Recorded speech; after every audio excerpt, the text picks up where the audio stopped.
Assalamualaikum warahmatullahi wabarakatuh. Perkenalkan, saya Nabila Fahma Darjatul Ula dari kelas PAIF.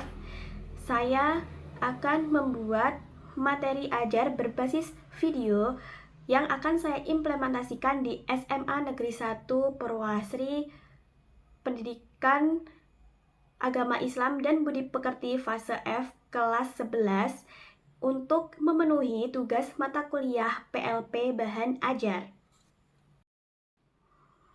Bab yang akan saya jelaskan yaitu mengenai ketentuan pernikahan dalam Islam. Adapun tujuan pembelajaran diantaranya yang pertama menjelaskan tentang pengertian pernikahan, yang kedua menjelaskan dalil nakli pernikahan, yang ketiga menganalisis ketentuan pernikahan dalam Islam, yang keempat menyimpulkan hikmah pernikahan dalam Islam, yang kelima, meyakini kebenaran ketentuan pernikahan dalam Islam. Yang keenam, membiasakan sikap komitmen bertanggung jawab, bersatu dan menepati janji sebagai bentuk implementasi ketentuan pernikahan dalam Islam. Dan yang terakhir, menyajikan ketentuan pernikahan dalam Islam. Pengertian pernikahan. Nikah secara bahasa artinya menggabungkan dan berkumpul. Secara istilah, pernikahan ialah ikatan lahir dan batin antara seorang laki-laki dan perempuan untuk hidup bersama dalam suatu rumah tangga melalui akad yang dilakukan menurut aturan syariat hukum Islam yang mengakibatkan timbulnya hak dan kewajiban di antara masing-masing pihak. Dalil nakli pernikahan terdapat dalam surat Ar-Rum ayat 21 yang berbunyi A'udzu billahi minasyaitonir rajim. Bismillahirrahmanirrahim. Wa min ayatihi an khalaqalakum min anfusikum azwajan litaskunu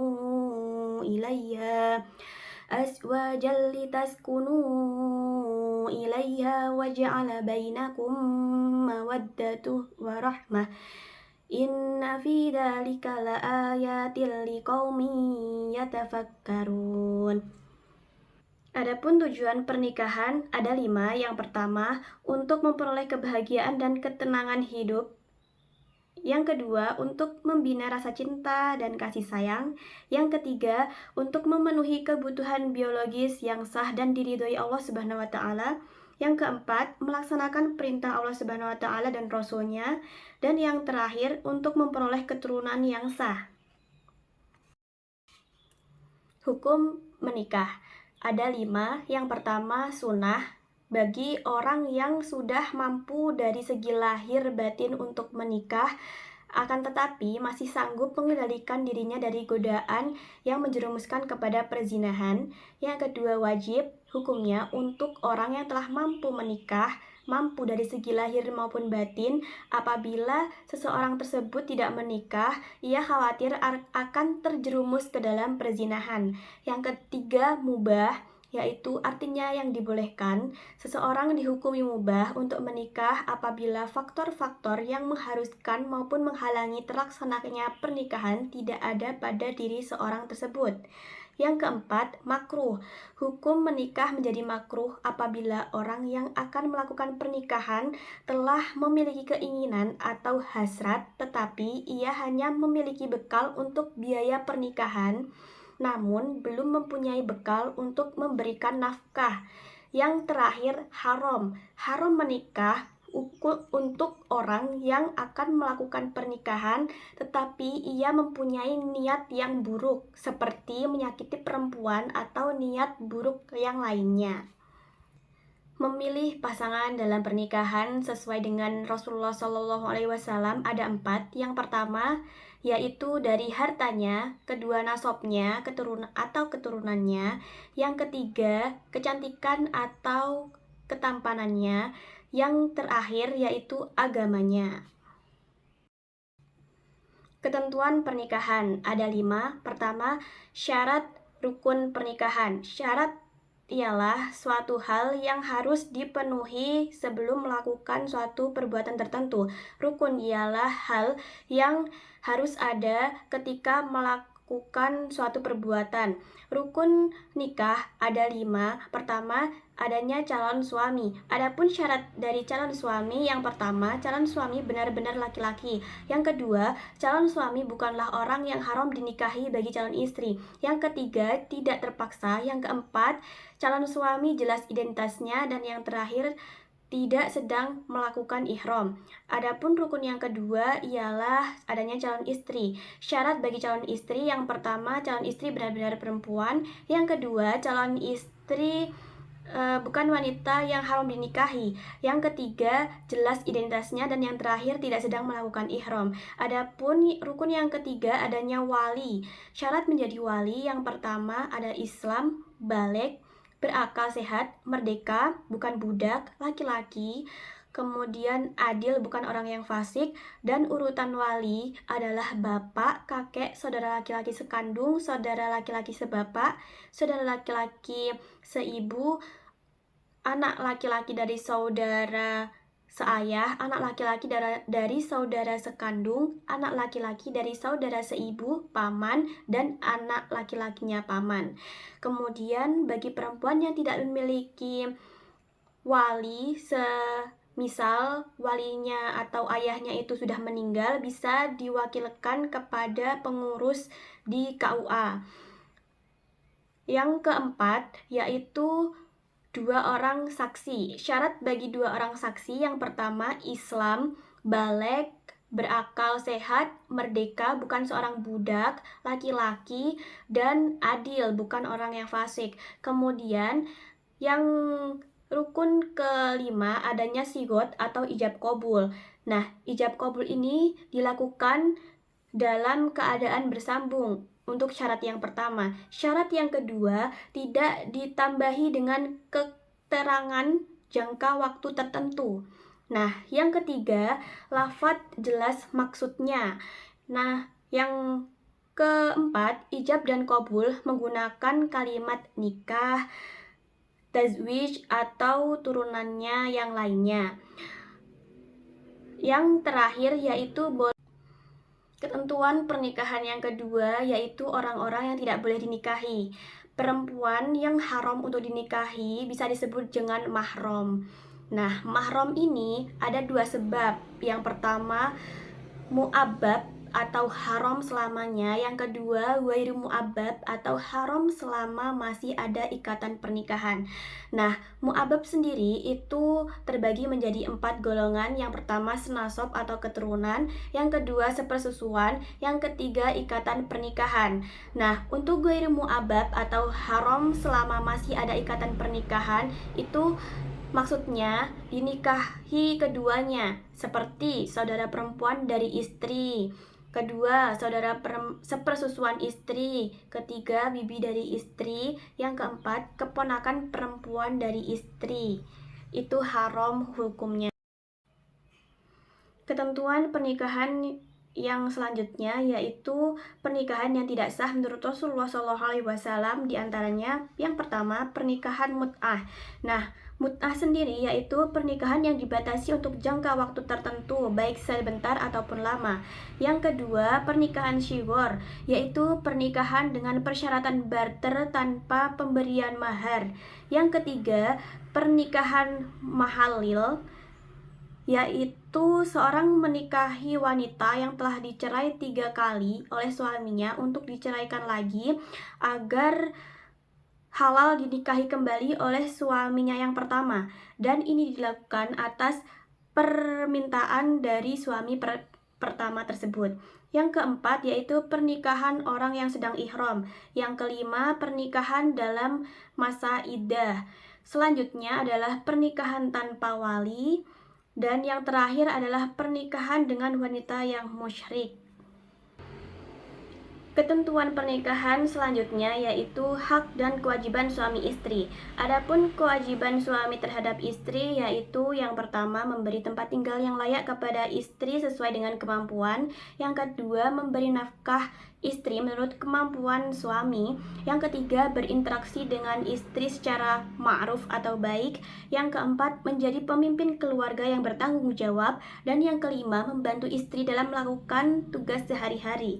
Adapun kewajiban istri kepada suami, yang pertama, patuh dan taat kepada suami sesuai dengan ajaran agama Islam. Yang kedua, memelihara dan menjaga kehormatan diri sebagai seorang istri dan keluarga serta harta bagi suami. Yang ketiga, mengelola rumah tangga dengan baik sesuai dengan tugas dan fungsi sebagai seorang istri. Dan yang terakhir, memelihara, merawat dan mendidik anak terutama dalam pendidikan agama. Ketentuan pernikahan selanjutnya yaitu mahar atau mas kawin. Mahar atau mas kawin biasa disebut dengan nihlah atau sodak, yang berarti sesuatu yang diwajibkan karena pernikahan, yakni harta atau apapun yang diberikan oleh laki-laki dan menjadi hak milik perempuan atau istri. Nah, adapun hukum memberikan mas kawin atau mahar sebagaimana firman Allah Subhanahu wa taala adalah wajib dalam Quran surat An-Nisa ayat 4. Nah, bentuk dan besaran mahar diserahkan kepada calon mempelai laki-laki dan perempuan. Tidak ada batasan maksimal atau minimal dalam sebuah mahar. Ketentuan pernikahan yang terakhir yaitu adanya resepsi pernikahan atau walimatul urs. Walimah secara bahasa artinya berkumpul, sedangkan secara istilah yaitu nama untuk setiap undangan atau makanan dan minuman yang diadakan karena adanya kebahagiaan atau hal lainnya. Hukum mengadakan walimah yaitu sunnah dan wajib hukumnya bagi orang yang memenuhi undangan walimah tersebut kecuali ada udzur atau halangan. Kemudian walimah dapat dilakukan dengan makanan yang sangat sederhana karena tidak ada batasan tentang makanan yang akan disajikan, tetapi menurut pendapat ulama yang lebih utama sekurang-kurangnya dengan menyembelih 1 ekor kambing. Tujuan dari walimah ialah untuk mengumumkan pernikahan dan sebagai bentuk syukur atas kebahagiaan yang diperoleh dengan cara berbagi dengan sesama. Talak secara bahasa artinya melepaskan ikatan. Maksudnya melepaskan ikatan pernikahan. Hukumnya yaitu makruh.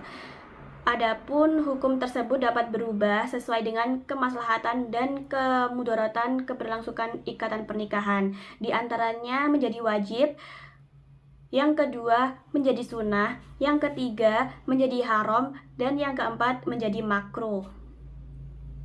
Macam-macam talak. Macam-macam talak ada 3. Yang pertama yaitu talak dari segi kalimat yang digunakan. Dari segi kalimat yang digunakan itu ada 2, yaitu kalimat yang digunakan jelas atau terang. Kemudian yang kedua, talak menggunakan kalimat sindiran. Sedangkan macam talak yang kedua ialah talak dari segi sesuai atau tidak dengan aturan syariat. Nah, di sini dibagi menjadi 2, yaitu talak sunni dan talak bid'ai. Kemudian yang terakhir ada talak dari segi boleh dan tidaknya rujuk. Dilihat dari segi boleh dan tidaknya rujuk, itu pun juga dibagi menjadi 2, yaitu talak raj'i dan talak ba'i. Iddah. Iddah ialah masa menanti yang diwajibkan kepada perempuan yang ingin menikah lagi setelah diceraikan oleh suaminya, baik cerai hidup ataupun cerai mati. Adapun pengertiannya, penjelasan masa iddah ada 2, yaitu perempuan yang hamil. Masa iddahnya sampai lahir anak yang dikandungnya, sebagaimana dalam Quran surat At-Tolak ayat 4. Kemudian yang kedua, perempuan yang tidak hamil ada kalanya cerai hidup atau cerai mati. Untuk cerai mati, masa iddahnya 4 bulan 10 hari. Sedangkan untuk yang cerai hidup, itu masa iddahnya ialah 3 kali suci.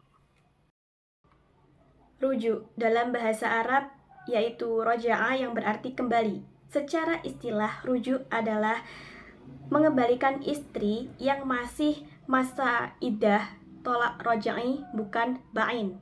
Adapun syarat dan rukun rujuk, syarat rujuk itu sama dengan waktu menikah. Yang pertama, balik, berakal atas kehendak sendiri dan bukan seorang yang murtad.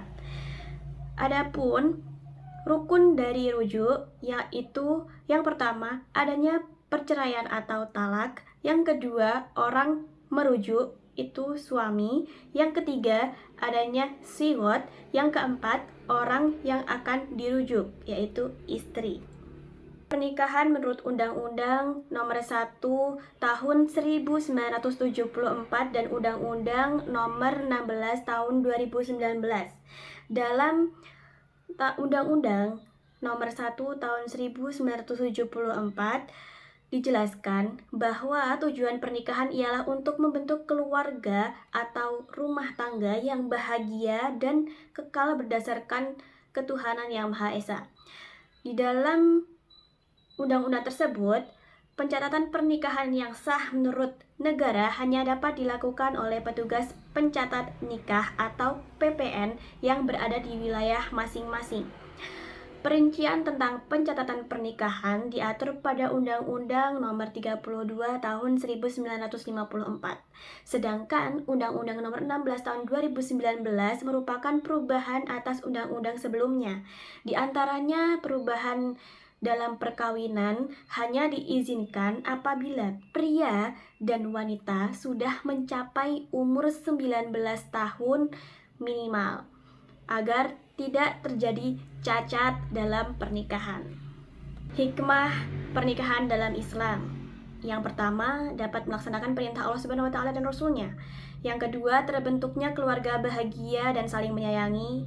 Yang ketiga, terjalinnya hubungan yang diridhoi oleh Allah Subhanahu wa taala antara laki-laki dan perempuan. Selanjutnya, mendapatkan generasi penerus yang sah. Kemudian mendatangkan pahala dan menjauhkan diri dari dosa besar yaitu zina.